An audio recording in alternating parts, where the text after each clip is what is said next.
ಕಲ್ಲು ಬಂಡೆ ಕಲ್ಲು ಗಣಿಗಾರಿಕೆ ಎಲ್ಲ ಅವಶ್ಯಕತೆ ಇದೆ ಅಂತ ಈ ದೇಶ ಕಟ್ಟುವಲ್ಲಿ, ಈ ದೇಶವನ್ನು ಅಭಿವೃದ್ಧಿಯ ಪಥದಲ್ಲಿ ತಗೊಂಡು ಹೋಗೋದಕ್ಕೆ ಇಲ್ಲಿ ಏನೂ ಓದದೇ ಇರತಕ್ಕಂಥ, ಏನೂ ತಿಳಿದೇ ಇರತಕ್ಕಂಥ, ಅವ್ರಿಗೆ ಗೊತ್ತಿಲ್ಲದೇ ಈ ದೇಶದ ಅಭಿವೃದ್ಧಿಗೆ ತಮ್ಮ ಜೀವನವನ್ನೇ ಮುಡಿಪಾಗಿಟ್ಟು ಈ ಒಂದು ಸ್ಥಳದಲ್ಲಿ ಹುತಾತ್ಮರಾಗ್ತಾರೆ. ಇವತ್ತು ಸೈನಿಕರು ಹುತಾತ್ಮರಾಗ್ತಾರೆ ಗಡಿಯಲ್ಲಿ ರಕ್ಷಣೆಗೋಸ್ಕರ, ದೇಶದ ರಕ್ಷಣೆಗೋಸ್ಕರ. ಆದರೆ ದೇಶದ ಅಭಿವೃದ್ಧಿ ಆಗೋದಕ್ಕೆ ಇಂತಹ ಕೂಲಿ ಕಾರ್ಮಿಕರು ಭಾಳ ಮಹತ್ವದ ಪಾತ್ರ ಅವರಲ್ಲಿದೆ.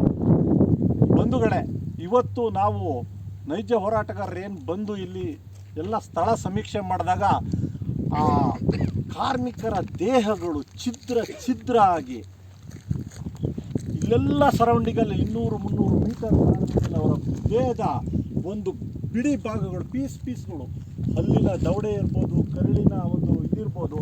ನನಗೊಂದು ಆಶ್ಚರ್ಯ ಆಗುತ್ತೆ, ಪೊಲೀಸ್ನವರು ತನಿಖೆ ಮಾಡೋ ವೇಳೆ ಆ ಒಂದು ದೇಹದ ಭಾಗಗಳು ಎಲ್ಲೆಲ್ಲಿ ಬಿದ್ದಿದ್ದಾವೆ ಅದನ್ನೆಲ್ಲ ಶೇಖರಣೆ ಮಾಡಿ ಅದನ್ನು ಲ್ಯಾಬಿಗೆ ಕಳಿಸಿ ಅದಕ್ಕೆ ತನಿಖೆ ಮಾಡೋಕ್ಕೆ ಬಿಟ್ಬಿಟ್ಟು, ಯಾರೋ ಒಂದು ನರಿ ನಾಯಿ ಸತ್ತೋಗೋ ರೀತಿಯಲ್ಲಿ ಅಲ್ಲಿ ಮಾಂಸದ ಮುದ್ದೆಗಳು ಬಿದ್ದಿದ್ದಾವೆ ಅಂದರೆ ಈ ಒಂದು ತನಿಖೆ ಯಾವ ಹಂತದಲ್ಲಿ ಹೋಗ್ತಾ ಇದೆ ಅನ್ನೋದನ್ನು ನೀವು ತಿಳ್ಕೊಬೋದು.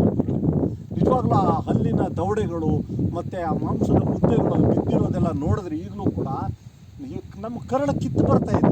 ಯಾಕಂದರೆ ಏನು ತಿಳಿದ ಅಮಾಯಕರಿಗೆ ಅಂಥ ಒಂದು ಸಾವು ಕೊಟ್ಟಿರ್ತಕ್ಕಂಥದ್ದು ನಮ್ಮ ಆಡಳಿತ ನಡೆಸ್ತಕ್ಕಂಥ ಜನಪ್ರತಿನಿಧಿಗಳು ಮತ್ತು ಅಧಿಕಾರಿಗಳು.